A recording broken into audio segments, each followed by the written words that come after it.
Friends, कैसे हो आप सभी लोग। आई होप कि सभी बहुत अच्छे होंगे। तो आज हम पढ़ने वाले हैं हिंदी साहित्य, जो कि आपकी बीपीएससी 3.0 यानी कि जो बीपीएससी टीआरई 3.0 की वैकेंसी आई है और जिन्होंने भी हिंदी के लिए अपने फॉर्म को अप्लाई किया है उन सभी के लिए ये क्लास बहुत ज्यादा बेनिफिशियल रहने वाली है। यानी कि इस क्लास के जरिए आपको जो हिंदी आपकी लिटरेचर है जो कि 80 मार्क्स की आनी है, यानी कि 80 मार्क्स की जो हिंदी का पोर्शन आना है, जैसे कि आपने स्पेसिफिक एक सब्जेक्ट चूज किया है जो कि हिंदी है, उसमें आने वाली जो हिंदी है प्लस आपकी जो 30 मार्क्स जो आपके क्वालिफाइंग नेचर से आपकी हिंदी पूछी जाएगी, उन सभी में भी ये क्लास इंपॉर्टेंट रहने वाली है। तो आपका जो 80 मार्क्स का पोर्शन है बीपीएससी टीआरई 3.0 की वैकेंसी के लिए, उसे आज हम कवर करेंगे। उनके लिए हम हिंदी लिटरेचर के टॉप 50 क्वेश्चन पढ़ेंगे जो कि आपके एग्जाम के पॉइंट ऑफ व्यू से बहुत ज्यादा इंपॉर्टेंट है। तो आज हम पढ़ने वाले हैं हिंदी लिटरेचर के वो क्वेश्चन जो कि प्रीवियस ईयर में पूछे जा चुके हैं। तो सबसे पहले हम बात करते हैं हमारे फर्स्ट क्वेश्चन से। हमारा फर्स्ट क्वेश्चन है हिंदी साहित्य के इतिहास का प्रथम लेखक कौन है।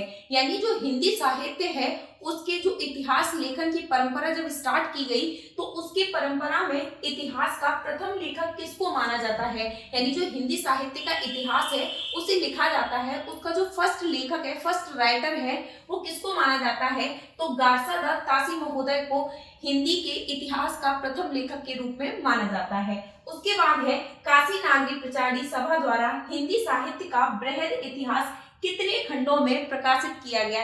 यानी कि जो काशी नागरी प्रचारी सभा थी, इसने जो हिंदी साहित्य का बृहद इतिहास है जो कि प्रस्तुत किया था, उसे कितने खंडों में प्रस्तुत किया था, तो उसके टोटल 18 खंड बताए गए थे। कितने खंड बताए गए थे? 18 खंड बताए गए थे। उसके बाद नेक्स्ट क्वेश्चन है हिंदी साहित्य की भूमिका ग्रंथ के लेखक कौन है। यानी कि एक ग्रंथ है जिसका नाम है हिंदी साहित्य की भूमिका, इस ग्रंथ के जो राइटर है वो कौन है, तो आचार्य हजारी प्रसाद द्विवेदी के द्वारा लिखा गया था हिंदी साहित्य की भूमिका नामक जो ग्रंथ है वो। उसके बाद नेक्स्ट क्वेश्चन है हिंदी साहित्य के इतिहास लेखन की परंपरा में मिश्र बंधुओं ने किस ग्रंथ द्वारा अपना महत्वपूर्ण योगदान दिया। यानी कि जो मिश्र बंधु थे जिसमें उन 3 भाइयों के बारे में वर्णन किया जाता है, उन्होंने कौन सा ग्रंथ लिखा जिसके द्वारा उन्होंने जो इतिहास हिंदी इतिहास लेखन की परंपरा है उसमें अपना महत्वपूर्ण योगदान दिया। तो उनके ग्रंथ का नाम है मिश्र बंधु विनोद। ये किसके द्वारा लिखा गया था? मिश्र बंधुओं के द्वारा लिखा गया था। हिंदी साहित्य के इतिहास लेखन से पूर्व किस प्रसिद्ध ग्रंथ में हिंदी के विभिन्न कवियों के जीवन व्रत और कृतित्व का परिचय मिलता है। यानी जो हिंदी साहित्य के जितने भी लेखक हुए हैं उन सभी के जीवन वृत्तित्व के बारे में, उन सभी के बारे में ऐसी कौन सी बुक है, ऐसी कौन सी कृति है जिसके द्वारा हम उन सभी लोगों के बारे में जानकारी एकत्रित करते हैं, तो वो बुक है 84 वैष्णवन की वार्ता। 84 वैष्णवन की वार्ता है, उसके द्वारा हिंदी साहित्य के जो लेखन से पूर्व जो प्रसिद्ध ग्रंथ है इनमें इन सभी कवियों के जीवन के बारे में वर्णित किया गया है। उसके बाद नेक्स्ट क्वेश्चन है आचार्य रामचंद्र शुक्ल का इतिहास ग्रंथ हिंदी साहित्य का इतिहास। यानी जो हिंदी साहित्य का इतिहास है ये किसका ग्रंथ है? आचार्य रामचंद्र शुक्ल का है। स्वतंत्र पुस्तक से पूर्व किस रूप में प्रकाशित हुआ था। यानी कि एक पुस्तक से पूर्व ये किस रूप में प्रकाशित किया गया था, तो हिंदी शब्द सागर की भूमिका के रूप में प्रकाशित किया गया था। सरोज स्मृति नामक रचना किस कवि ने की है। यानी कि जो सरोज स्मृति है ये रचना किस कवि के द्वारा की गई है, तो निराला के द्वारा की गई है सरोज स्मृति की रचना। आधुनिक काल की मीरा किसे कहा जाता है? मोस्ट इंपॉर्टेंट क्वेश्चन है। यानी कि आधुनिक काल की मीरा के नाम से किसे संबोधित किया जाता है, तो महादेवी वर्मा को आधुनिक काल की मीरा के रूप में संबोधित किया जाता है। रीत काल को काव्य की दृष्टि से कितने भागों में बांटा गया है। यानी जो रीत काल है उसे काव्य की दृष्टि से कितने भागों में डिवाइड किया गया है, कितने भागों में बांटा गया है, तो 3 भागों में रीत काल को डिवाइड किया गया है। रीत सिद्ध काव्य धारा के प्रमुख कवि कौन है। यानी जो एक रीत सिद्ध काव्य धारा है उसके जो प्रमुख कवि के रूप में माने जाते हैं, तो वो किसको माना जाता है? बिहारी जी को माना जाता है रीत सिद्ध काव्य धारा के प्रमुख कवि के रूप में। उसके बाद नेक्स्ट क्वेश्चन है आधुनिक काल में लिखा गया खड़ी बोली का प्रथम महाकाव्य कौन सा है। यानी कि आधुनिक काल में जो खड़ी बोली में जो प्रथम महाकाव्य लिखा गया है उसका क्या नाम है, तो उसका नाम है प्रिय प्रवास, जो कि आधुनिक काल में खड़ी बोली में प्रथम महाकाव्य लिखा गया है। नेक्स्ट क्वेश्चन है साकेत के रचनाकार का नाम बताइए। यानी कि एक रचना है साकेत, उसको किस राइटर ने लिखा है, तो मैथिली शरण गुप्त की रचना है साकेत। साकेत किसकी रचना है? मैथिली शरण गुप्त की। छायावाद को स्थूल के प्रति सूक्ष्म का विद्रोह किस आलोचक ने कहा? यानी जो छायावाद है इसे स्थूल के प्रति सूक्ष्म का विद्रोह किस लेखक ने कहा है? तो ये बात किसके द्वारा कही गई है? डॉक्टर नगेंद्र के द्वारा ये बात को कहा गया है। कामायनी की किस दर्शन की अभिव्यक्ति हुई है? यानी जो कामायनी है एक ग्रंथ है, कामायनी किसके द्वारा लिखा गया है? कमेंट बॉक्स में जरूर बताइए। कामायनी जो ग्रंथ है इसकी जो दर्शन की अभिव्यक्ति हुई है वो किस रूप में हुई है? तो शैव दर्शन के रूप में इसकी अभिव्यक्ति की गई है। जागरण सुधार काल के नाम से किस काल को जाना जाता है? मोस्ट इंपॉर्टेंट क्वेश्चन है। जागरण सुधार काल के नाम से किस काल को जाना जाता है? तो द्विवेदी काल को जागरण सुधार काल के नाम से जाना जाता है। चिंतामणि भाग 1 में कितनी निबंध है? यानी कि जो चिंतामणि है उसका जो पार्ट 1 है उसमें कितने निबंध लिखे गए हैं? तो 17 लिखे गए हैं, 17 लिखे गए हैं। पथिक खंड काव्य के रचनाकार का नाम बताइए। यानी कि जो पथिक एक खंड काव्य है उसको किसके द्वारा लिखा गया है? तो रामनरेश त्रिपाठी के द्वारा लिखा गया है पथिक नामक खंड काव्य। उसके बाद है सच्चिदानंद हीरानंद वात्स्यायन अज्ञेय की ज्ञानपीठ पुरस्कार किस रचना पर मिला था? यानी कि उनका कई बार नाम केवल अज्ञेय के नाम से भी पूछा जाता है और इनका पूरा नाम है सच्चिदानंद हीरानंद वात्स्यायन अज्ञेय। इनको जो ज्ञानपीठ पुरस्कार मिला है ये कौन सी रचना पर मिला है? किस रचना पर इन्हें ज्ञानपीठ पुरस्कार प्रदान किया गया था? तो कितनी नावों में कितनी बार के लिए सच्चिदानंद हीरानंद वात्स्यायन यानी अज्ञेय जी को इस पर ज्ञानपीठ पुरस्कार दिया गया है। मीराबाई की भक्ति किस भाव की थी? यानी जो मीराबाई थी उनकी जो भक्ति थी वो किस भाव की थी? तो माधुर्य भाव की भक्ति मीराबाई की भक्ति को माना जाता है। सुमित्रा नंदन पंत की कौन सी रचना मानवतावादी है?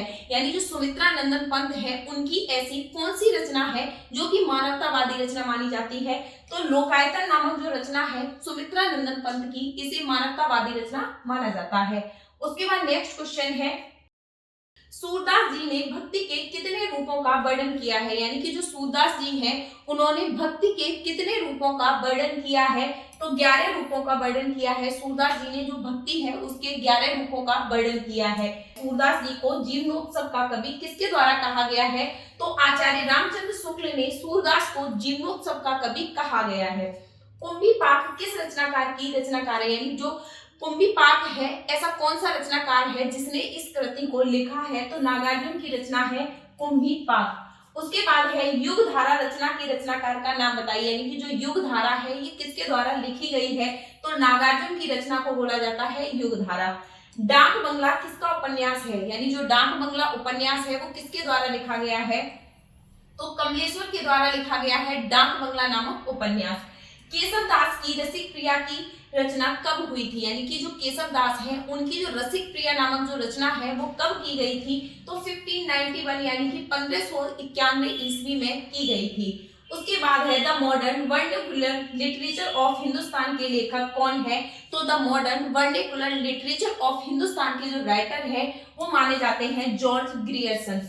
उसके बाद है हिंदी साहित्य इतिहास की परंपरा में सर्वोच्च स्थान किस लेखक को मिला है? यानी जो हिंदी साहित्य का इतिहास लिखा गया है अपने अपने शब्दों में, यानी कि कई लोगों ने इस हिंदी साहित्य के इतिहास को लिखा है, तो इसमें से सबसे ज्यादा उच्च पद मिला है, एक प्रकार से सर्वोच्च स्थान किस लेखक को मिला है? तो आचार्य रामचंद्र शुक्ल के जो इतिहास है हिंदी साहित्य का इतिहास, इसी को सबसे ज्यादा उच्च दर्जा मिला है और इन्हीं को सबसे ज्यादा अच्छा इतिहास लेखन का कवि भी माना जाता है। गासादा तासी ने इस्त्वार द लिटरेचर एंड ए हिंदुस्तानी ग्रंथ की रचना किस भाषा में की थी? तो किस भाषा में की थी? फ्रेंच भाषा में की थी।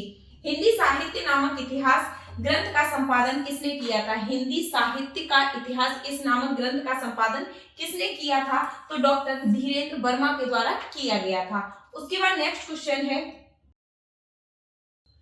किस आलोचक ने आदिकाल को बीज वपन काल के नाम से अभिहित किया था? यानी कि ऐसा कौन सा आलोचक था जिसने आदिकाल को बीज वपन काल के नाम से अभिहित किया था? तो महावीर प्रसाद द्विवेदी जी ने आदिकाल को बीज वपन काल के नाम से जाना जाता है। सरहपाद को हिंदी का प्रथम कवि किसने माना था? यानी कि जो सरहपाद थे उनको हिंदी का सबसे प्रथम कवि किसने माना था? तो राहुल सांकृत्यायन ने माना था।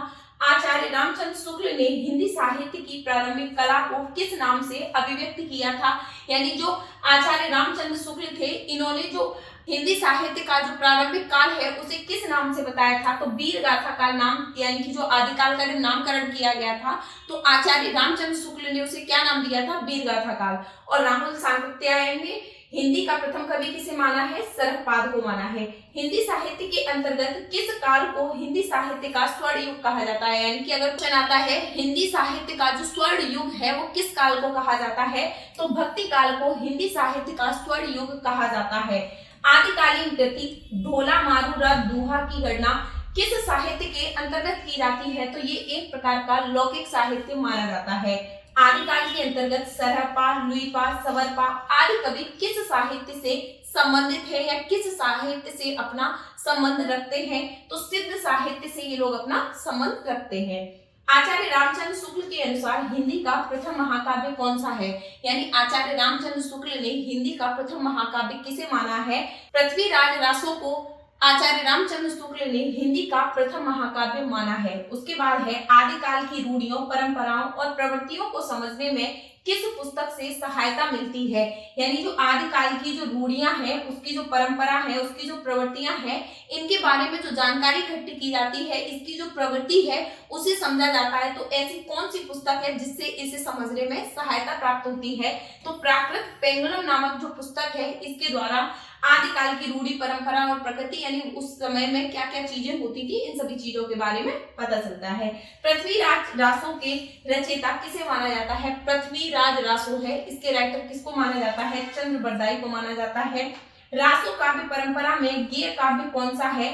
तो बीसल देव रासो है, जो एक प्रकार से गेय काव्य है। गेय काव्य का मतलब होता है गाए जाने वाला काव्य, यानी जिसे गाकर पढ़ा जाता है। दामोदर शर्मा द्वारा लिखित उक्त व्यक्ति प्रकरण किस प्रकार का ग्रंथ है? तो ये एक प्रकार का व्याकरण ग्रंथ माना जाता है।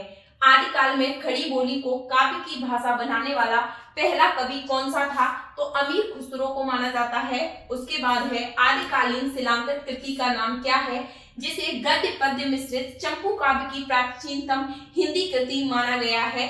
तो वो माना गया है राहुल बेल को माना गया है। उसके बाद नेक्स्ट क्वेश्चन है, अमीर खुसरो किस तरह की रचनाओं के लिए प्रसिद्ध रहे हैं? बहुत अच्छे और राइटर हैं ये, तो ये किस प्रकार की रचनाओं के लिए सबसे ज्यादा फेमस रहे हैं? तो जो अमीर खुसरो हैं, इन्हें पहेलियों और मुकरियों के लिए बहुत ज्यादा फेमस माना जाता है। रामानंद किस भक्ति धारा के प्रमुख कवि हैं? तो जो रामानंद है वो निर्गुण भक्ति धारा के प्रमुख कवि माने जाते हैं। उसके बाद है आदिकाल का प्रथम कवि कौन है? यानी जो आदिकाल है उसका प्रथम कवि किसे माना जाता है? तो महर्षि वाल्मीकि को आदिकाल के प्रथम कवि के रूप में जाना जाता है। हिंदी साहित्य के आदिकाल के आरंभिक काल के नाम से किसने अभिव्यक्त किया था? तो मिश्र बंधुओं ने किया था। आचार्य रामचंद्र शुक्ल कृत हिंदी साहित्य का इतिहास प्रकाशन किस वर्ष में हुआ था? यानी जो आचार्य रामचंद्र शुक्ल थे, उन्होंने हिंदी साहित्य का इतिहास नामक जो कृति लिखी थी, उसका जो प्रकाशन था वो किस वर्ष हुआ था? तो 1929 यानी 1929 ईस्वी में किया गया था। आदिकाल में चरित काव्य सर्वाधिक किस साहित्य में रचे गए थे? तो आदिकाल में जो चरित्र जो काव्य थे वो सबसे ज्यादा जैन साहित्य में लिखे गए थे। आदिकाल के रचनाकार कौन से हैं? तो डॉक्टर हजारी प्रसाद द्विवेदी हैं। इन्हें आदिकाल का एक प्रकार से रचनाकार माना जाता है। तो ये थे आपके मोस्ट इंपॉर्टेंट हिंदी लिटरेचर, जो कि आपका 80 मार्क्स का आने वाला है आपका सब्जेक्ट, जिसमें आपके 40 क्वेश्चन समथिंग ग्रामर से पूछे जाएंगे और 40 क्वेश्चन समथिंग आपके लिटरेचर से पूछे जाएंगे। तो लिटरेचर है यानी जो हिंदी साहित्य है, इसका पोर्शन आपके बीपीएससी टीआरई 3.0, जिसमें आपने हिंदी को चुना है अपने सब्जेक्ट के रूप में, यानी जो लैंग्वेज जिनकी भी हिंदी है, उसमें आपका सबसे ज्यादा जो पोर्शन पूछा जाने वाला है वो आपका लिटरेचर हिंदी का पूछा जाना है। उसके बाद लगभग 30 से 35 क्वेश्चन तक आपके पूछे जाएंगे हिंदी आपकी व्याकरण है उसके द्वारा से।